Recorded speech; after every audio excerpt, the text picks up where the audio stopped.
Hi everyone, welcome to the Startup Growth Playbook Live, session number 18. Test three revenue models to find your product pricing. I'm Bhuva Shakti, a global product operations and fundraising advisor, helping businesses build systems for growth that actually last. For more than 25 years, I've worked at the intersection of technology, finance, and operations, first on Wall Street, leading digital and AI powered transformations, and later in angel and venture capital ecosystems, helping founders launch products, expand markets, and attract investors. That blend of structure and innovation is what I now bring to startups and small businesses, helping you grow with clarity, scalability, and financial confidence. Beyond workshops like this, I also offer one to one coaching sessions customized around your priorities, whether that's product and customer readiness, operations and expansion readiness, or fundraising and investor readiness. We can focus on one area or build a combined plan that meets your current and future needs. If you'd like to explore what that might look like for your business, I offer a free 20-minute consultation over Zoom. You can reach me on LinkedIn at Bhuva Shakti. You can also get unlimited access to all the sessions and full recordings by going to my membership website. The link is on the screen. You can sign up for your first month free and rewatch at getwalletmax.com/membership. Now, today's agenda. Let's set the tone for this entire session. Pricing isn't a number you guess, it's a system you test. And when you're building an early stage company, your pricing decisions tell you just as much about your customer as your product decisions do. Most founders jump straight to picking a price because they feel pressure to look polished, but real pricing confidence comes from data gathered during small, intentional experiments. Today, I want you thinking less about the dollar amount and more about the signals, where customers lean in, where they hesitate, and where they tell you without meaning to what they actually value. The structure we are using today is designed to give you clarity fast. You learn how to pick one potential customer problem, which is really a high pain point, test three revenue models against it, and track simple KPI signals to understand willingness to pay. Whether you layer your insights together or get your pricing approach that feels grounded, it should ideally be believable and aligned with the way customers already behave. It removes guessing, it removes anxiety, and it gives you a roadmap you can actually defend with investors and team members. By the end of this session, I want you to walk away with a clear sense of how to test, compare, and choose a revenue model that fits your product and your customer. Not the model that looks good on a pitch slide, not the one your competitors use, the one your customers accept the fastest. And that clarity becomes the foundation for your product roadmap, your sales narrative, your early revenue engine. It's a small shift that becomes a strategic advantage. Before we talk about pricing or revenue models, let's get grounded in the only thing that truly matters early on, the customer problem. The problem is the origin point of every monetization decision. Customers don't pay for features, they pay to remove friction, reduce risk, save time, or unlock an outcome they care deeply about. So, if we start with a vague or low value problem, every pricing discussion downstream becomes guesswork. But if we start with a sharp, painful, clearly monetizable problem, pricing becomes a matter of alignment instead of persuasion. I want you to think about severity and urgency. When a problem has emotional or economic weight, customers behave differently. They move faster, they ask fewer defensive questions. They don't need to be convinced why the problem matters, they already feel it. And those reactions make your pricing test dramatically clearer. This is why choosing the right problem isn't optional. It's the backbone of the entire revenue model sprint. So today, pick one customer problem that has the strongest revenue potential, not the one that's easiest to talk about, the one with real stakes. Everything we test, pricing, tiers, willingness to pay conversations, flows from this choice. If you get the problem right, your pricing clarity accelerates. If you get it wrong, nothing downstream sticks. This is the lever that moves everything else.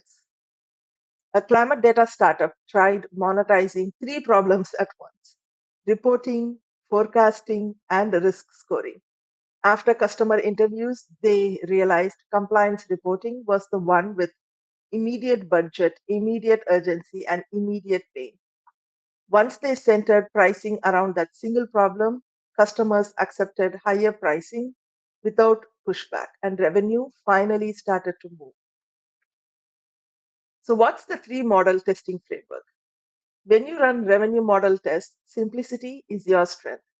We are going to focus on three models because they give you a full spectrum of customer behavior: subscription, usage based, and transaction or outcome based. You're not choosing these models permanently today. You are using them as lenses, as ways to reveal how customers think about value, predictability, and fairness.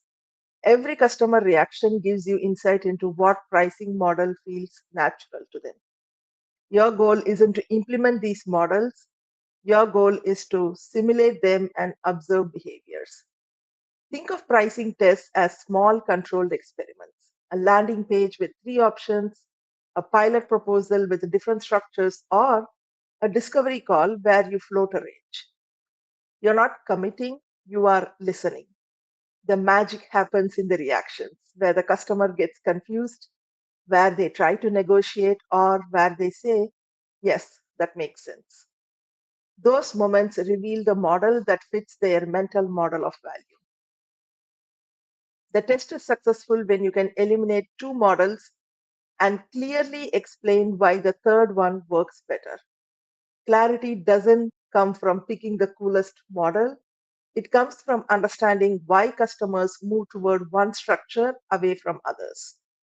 Once you see these behavioral patterns, the winning model becomes obvious, and that's the one you build product, pricing, and onboarding around. Let's now design lean pricing experiments. Lean pricing experiments are the heart of this system. You're not building anything heavy, you're creating simple, fast, repeatable tests that reveal how customers behave when a price appears. The goal is not, would you pay, but how do you react when I show you this? That subtle shift is everything. Pricing experiments help you see what the customer values enough to attach dollars to and what they quietly ignore. Conversations are often the richest source of pricing insight. Share a rough range, float different model structures, or introduce a hypothetical tier. Customers will tell you exactly where friction lives. They'll hesitate at unpredictability, they'll lean in at transparency. They'll ask for caps when they fear runaway costs. These micro signals help you choose a pricing path without writing a single line of code. Good pricing experiments also measure speed. How fast does the customer understand? How fast do they say yes? How fast do they get confused? Time to clarity is one of the strongest indicators of pricing fit. And remember, confusion is data. The more you document, the more confident you become in your final model. So, how do you choose KPIs for pricing validation? Pricing maturity comes from metrics. You don't need a complex dashboard, you need a few simple KPIs that tell you whether your pricing is gaining traction. Time to yes is one of the strongest, discount sensitivity is another. Are customers willing to move forward without negotiation, or do they fight the number? Every reaction gives you directional clarity. Another KPI is conversion from interest to paid pilot. Interest is free, commitment is data.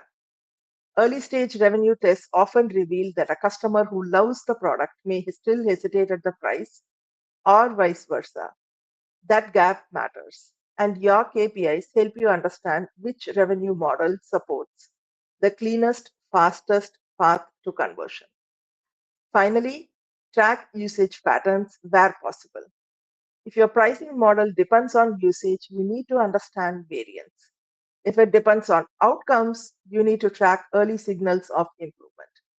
Even qualitative KPIs are valuable here. You're building a story supported by numbers. These KPIs help you choose a pricing direction you can scale and defend. A logistics AI founder noticed that customers responded quickly to a flat monthly fee but dragged their feet on usage based pricing. Even though the number was lower, their KPI, time to yes. That metric alone made the decision clear. Simplicity, one. Now let's select the strongest customer segment for pricing tests. When it comes to pricing tests, not all customer segments give you clean data. Some groups will love what you do but never have budget. Others will understand the value but move painfully slow through internal approvals. What you want at this stage is a segment that feels the pain sharply enough to react quickly to pricing signals. You are looking for urgency, clarity, and budget authority. These customers give you honest reactions because they need the problem solved, not someday, but now. A big mistake founders make is testing pricing across too many segments at once. That creates noise and contradictory signals. You'll hear different objections, different expectations, and different mental models of value. Instead, choose the one segment where the problem is accurately felt and is very painful, where someone can actually say yes. This is not about the biggest market, it's about the cleanest early data. Once you validate pricing with a high urgency segment, you can expand outward with confidence. Your pricing clarity accelerates when you stay focused. Pick one segment, test three revenue models, track reactions. That's the discipline. Later, you can explore how pricing translates to adjacent segments. But for today's sprint, your job is to concentrate your learning.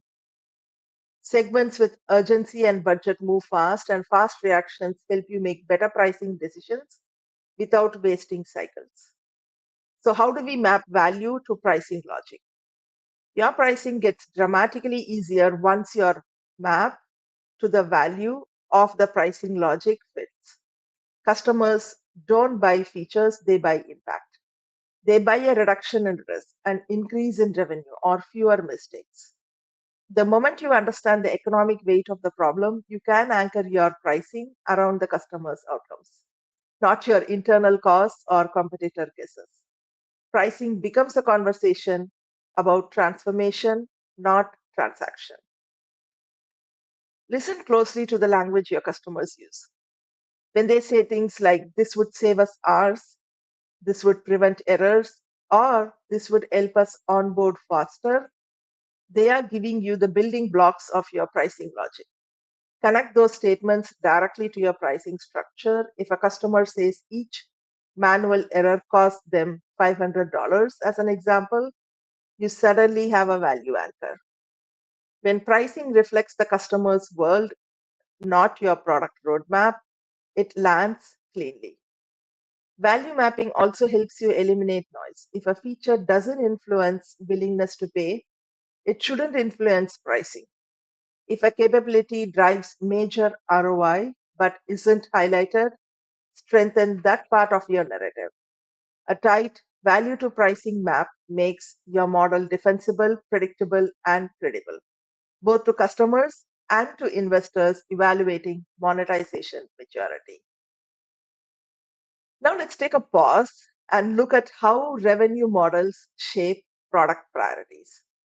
One of the most overlooked insights in early stage startups is how deeply pricing influences product design.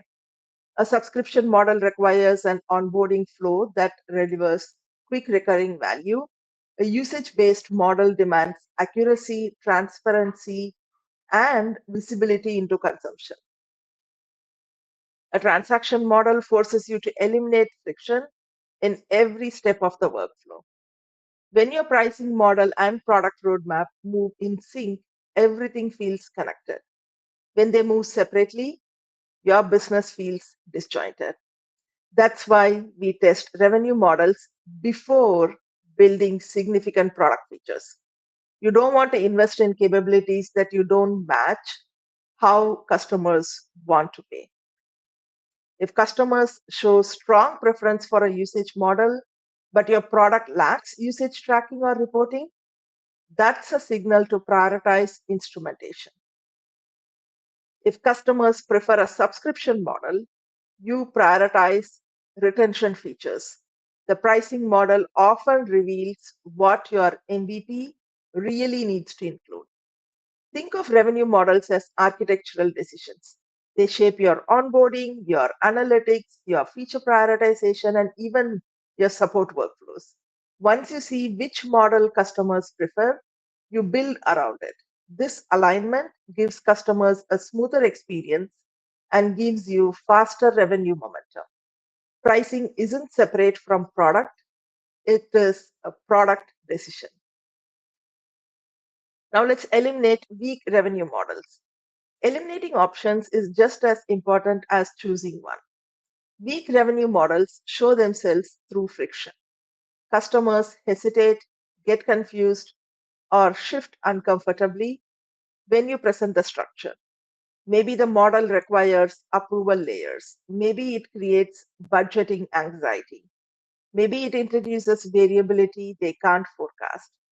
These reactions are strong signals that the model doesn't align with the customer's mental model of value or predictability. You'll also see weaknesses through economic signals.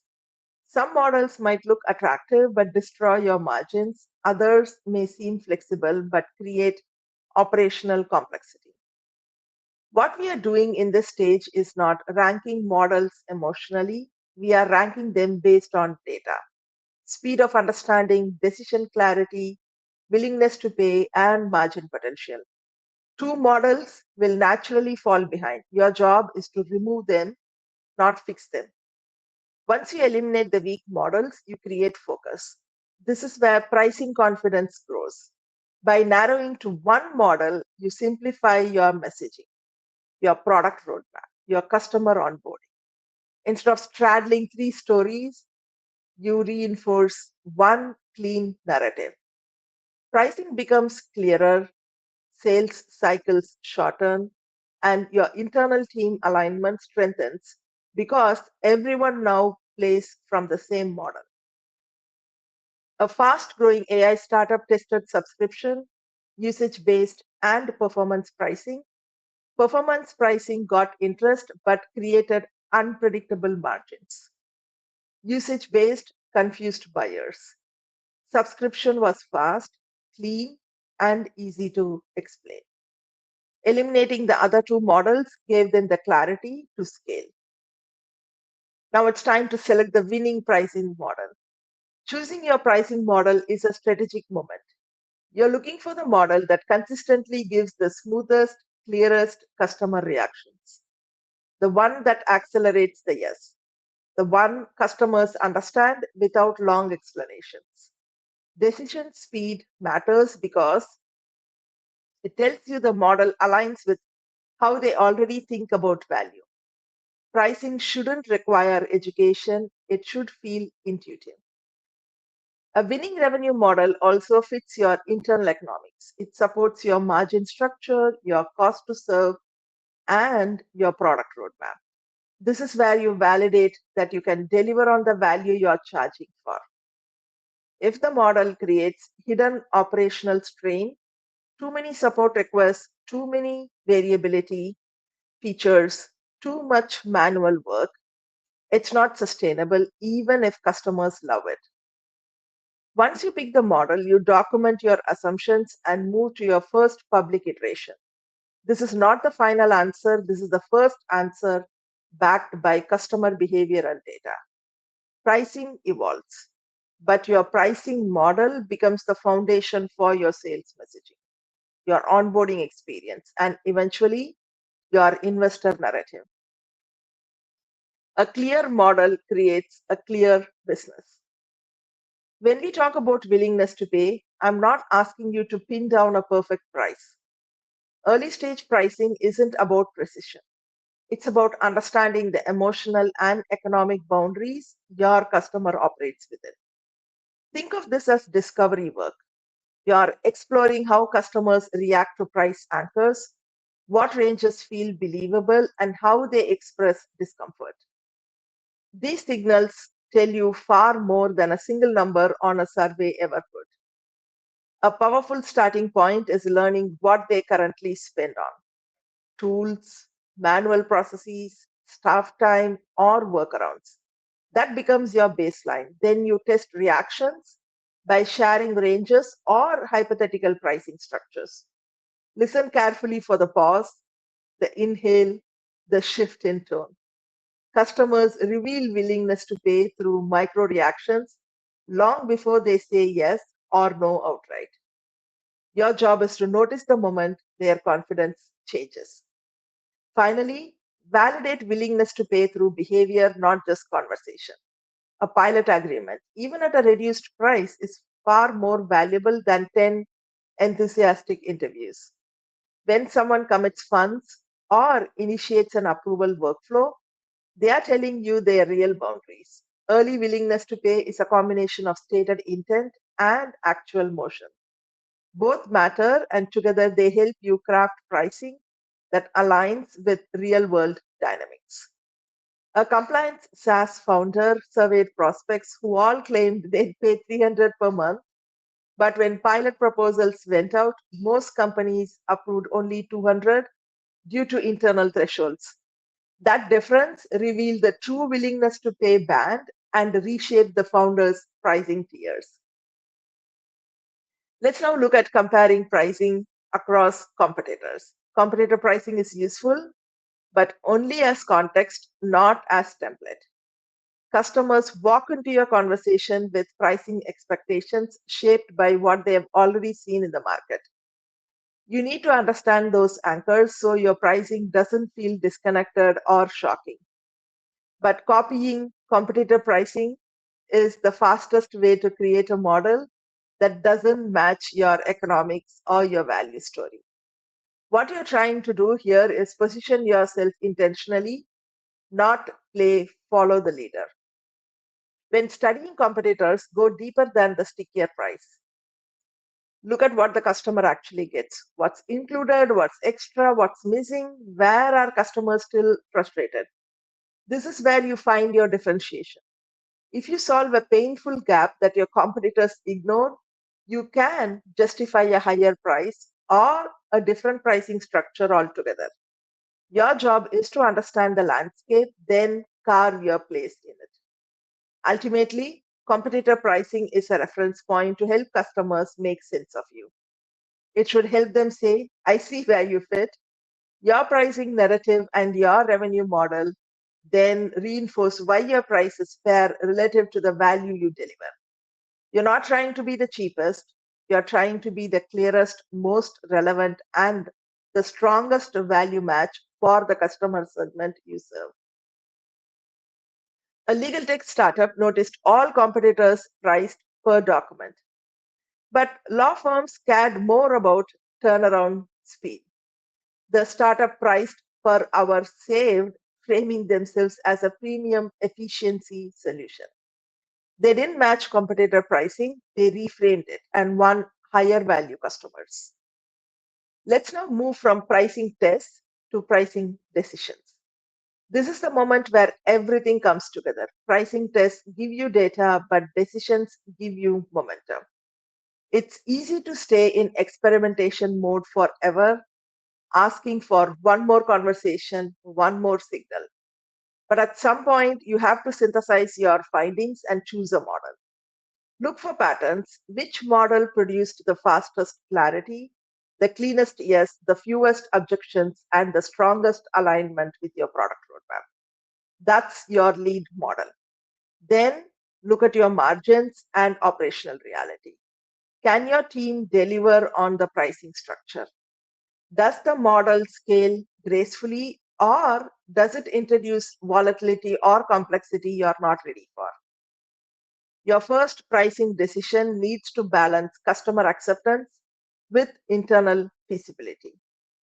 When both sides align, your pricing becomes a strategic asset, not a headache to manage. Once you commit, document your assumptions. This becomes your internal pricing intelligence. This is the reference you'll use when refining, adjusting, or defending your pricing. And remember, this is not a forever decision. Pricing evolves. What matters now is that your decision is rooted in real customer behavior, not founder intuition. That's how you build confidence in yourself, your team, and your investors. Let's now look at some early stage pricing mistakes that you can avoid. One of the biggest risks at the early stage is not the price you choose, but how you choose it. Most founders price too early without running any tests. They set a number because they feel pressure to look official and then spend months trying to reverse engineer their value narrative to justify it. I want you to avoid that trap. Pricing is not a declaration, it's a discovery. You earn the right to price by testing how customers behave, not by guessing in a spreadsheet. Another common mistake is copying competitors.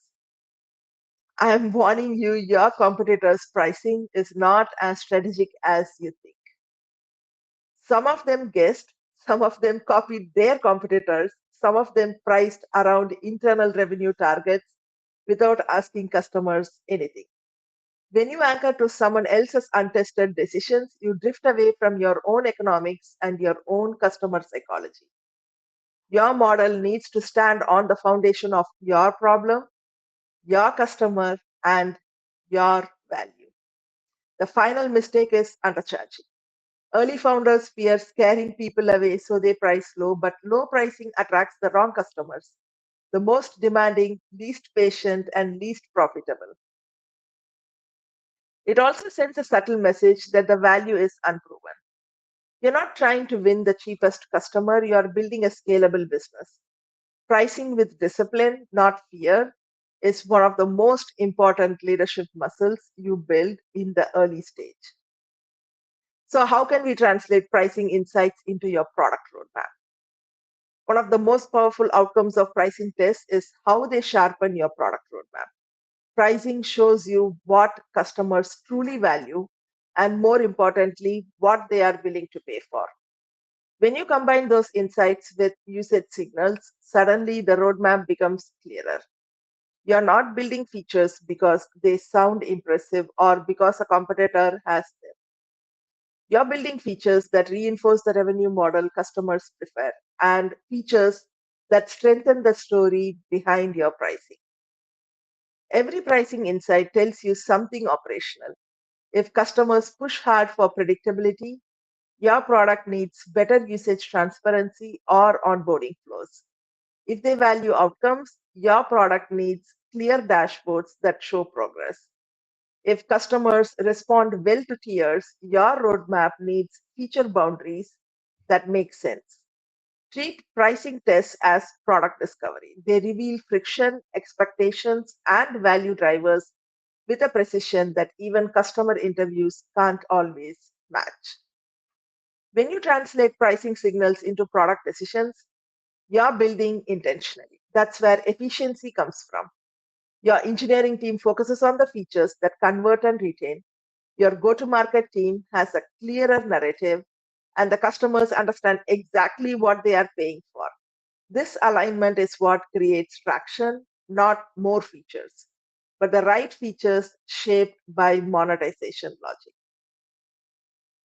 A data automation tool learned during pricing tests that customers cared far more about automated reporting than workflow customization.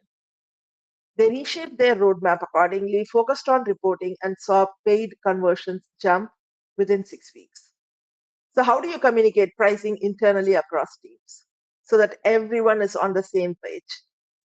Pricing breaks when teams aren't aligned. Sales pitches it one way, product interprets it another way, and customer success explains it all over again, very much differently. That fragmentation confuses customers and erodes trust. When you choose a revenue model, your next job as a founder is to make sure every internal team understands not just the numbers, but the logic behind them. Pricing is part of the company's story. Everyone needs to be telling the same version. This means giving sales a clear narrative about how tiers work, where flexibility exists, and where it doesn't. Customer success needs to know what's included in each plan, what triggers an update, and how to enforce boundaries without damaging relationships. Product needs visibility into which features drive value perception so they can prioritize accordingly. Finance needs margin awareness and forecasting clarity. Pricing alignment is organizational alignment. Create a lightweight pricing playbook, one central source of truth. It doesn't have to be fancy, but it must be consistent. Document the model, the tiers, the boundaries, the narrative, and example talk tracks. Then revisit it quarterly. Pricing evolves, and your internal clarity needs to evolve with it. When teams communicate pricing consistently, the customer experience becomes smoother and conversion improves naturally. Now, it's important to monitor post launch pricing performance. Once your pricing goes live, you enter a new phase, observation. This is where patterns emerge: conversion rates, hesitation points, discount pressure, churn risk. These are the data streams that tell you whether your pricing model is aligned with the customer's understanding of value. Don't overreact to individual conversations. Look for trends. Trends tell the truth. Watch how different customer segments behave. Some may gravitate toward higher tiers, others may churn because of unclear value boundaries. Some may consistently ask for discounts, which tells you something about either the narrative or the model. Also, monitor cost to serve. Certain pricing structures can quietly erode your margins. Post launch is the moment to catch those issues early. As patterns form, your job is not to overhaul everything, it's to refine. Small clarifications in messaging, small adjustments to boundaries, small improvements in feature visibility can dramatically improve pricing performance.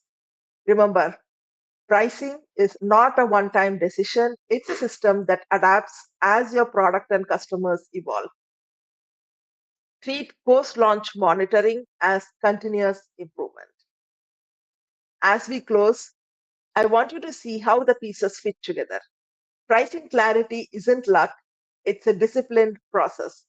You start with one sharp customer problem, test three revenue models against it, learn how customers react, let KPIs guide you, not emotion, and use everything you learn to shape your product direction and pricing narrative.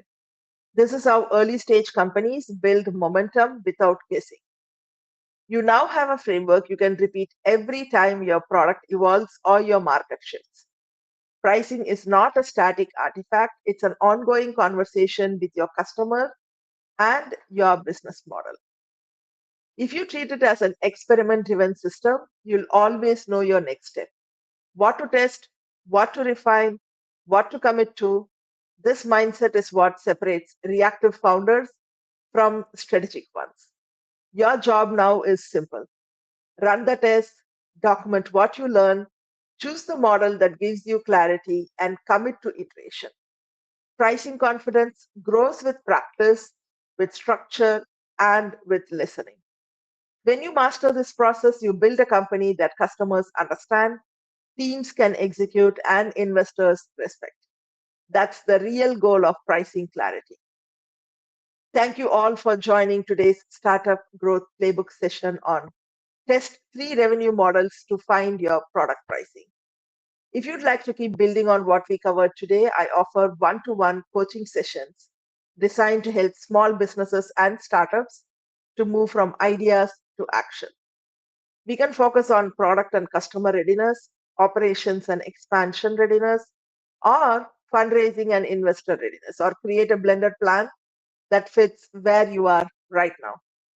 Each session is practical, focused, and tailored to your next step. You can schedule a free 20-minute consultation call with me over Zoom so we can map out what kind of support would make the biggest difference for your business. You can reach me on LinkedIn at Bhuva Shakti. You can also get unlimited access to all the sessions and full recordings by going to my membership website. The link is on the screen. You can sign up for your first month free and rewatch at getwalletmax.com/membership. Thanks again for joining.